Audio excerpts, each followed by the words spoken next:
ਅਗਲੀ ਖਬਰ ਵੱਲ ਚਲੀਏ। ਟਰੰਪ ਐਡਮਿਨਿਸਟ੍ਰੇਸ਼ਨ $600 ਮਿਲੀਅਨ ਜਿਹੜੀ ਹੈਲਥ ਦੀ ਫੰਡਿੰਗ ਆ ਉਹ 4 ਸਟੇਟਾਂ ਤੋਂ ਘੱਟ ਕਰਨ ਜਾ ਰਿਹਾ ਹੈ। ਇਹ ਅੱਜ ਦੀ ਨਿਊਯਾਰਕ ਟਾਈਮਜ਼ ਜੋ ਆ ਉਹ ਰਿਪੋਰਟ ਕਰ ਰਹੀ ਹੈਗੀ ਆ। ਇਹ ਸਾਰੀਆਂ ਸਟੇਟਾਂ ਜਿਹੜੀਆਂ ਆ ਡੈਮੋਕ੍ਰੈਟਿਕਲੀ ਹੈਲਡ ਸਟੇਟਸ ਆ।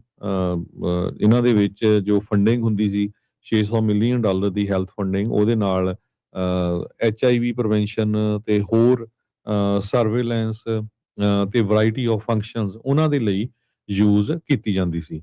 Trump administration California, Colorado, Illinois ਤੇ ਮਿਨੇਸੋਟਾ 4 ਸਟੇਟਾਂ ਦਾ ਇਹ ਕੱਟ ਕਰਨ ਜਾ ਰਿਹਾ ਹੈਗਾ, ਜਿਹਦੇ ਨਾਲ ਲੋਕਾਂ ਦੀ ਜਿਹੜੀ ਹੈਲਥ ਇੰਸ਼ੋਰੈਂਸ ਆ, ਖਾਸ ਕਰਕੇ ਜਿਹੜੇ ਕਾਉਂਟੀ ਦੇ ਫ੍ਰੀ ਮੈਡੀਕਲਸ ਹੁੰਦੇ ਆ, ਉਹਨਾਂ ਦੇ ਉੱਤੇ ਵੀ ਬਹੁਤ ਅਸਰ ਪੈਣ ਜਾ ਰਿਹਾ ਹੈਗਾ।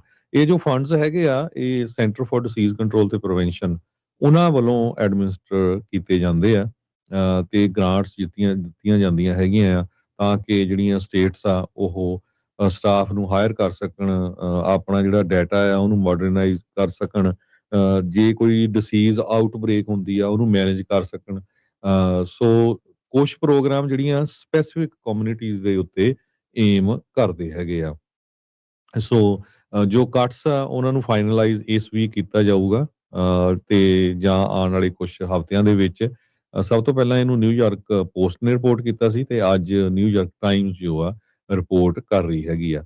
ਕਹਿੰਦੇ ਵੀ 2/3 ਜਿਹੜੀ ਫੰਡਿੰਗ ਆ ਉਹ ਅਨਸਪੈਂਟ ਮਨੀ ਆ ਜੋ ਐਲੋਕੇਟ ਕੀਤੀ ਜਾਂਦੀ ਸੀ ਸਟੇਟ ਤੇ ਲੋਕਲ ਪਬਲਿਕ ਹੈਲਥ ਡਿਪਾਰਟਮੈਂਟਸ ਨੂੰ ਕੈਲੀਫੋਰਨੀਆ ਦੇ ਵਿੱਚ।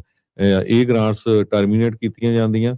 ਕਹਿੰਦੇ ਵੀ ਇਹ ਏਜੰਸੀ ਦੀ ਪ੍ਰਾਇੋਰਟੀ ਨਹੀਂ ਹੈਗੀ। ਜੋ ਡਿਪਾਰਟਮੈਂਟ ਆਫ ਹੈਲਥ ਤੇ ਹਿਊਮਨ ਸਰਵਿਸਿਜ਼ ਆ ਉਹਨਾਂ ਦੇ ਸਪੋਕਸਪਰਸਨ ਨੇ ਸਟੇਟਮੈਂਟ ਜਾਰੀ ਕੀਤੀ ਆ।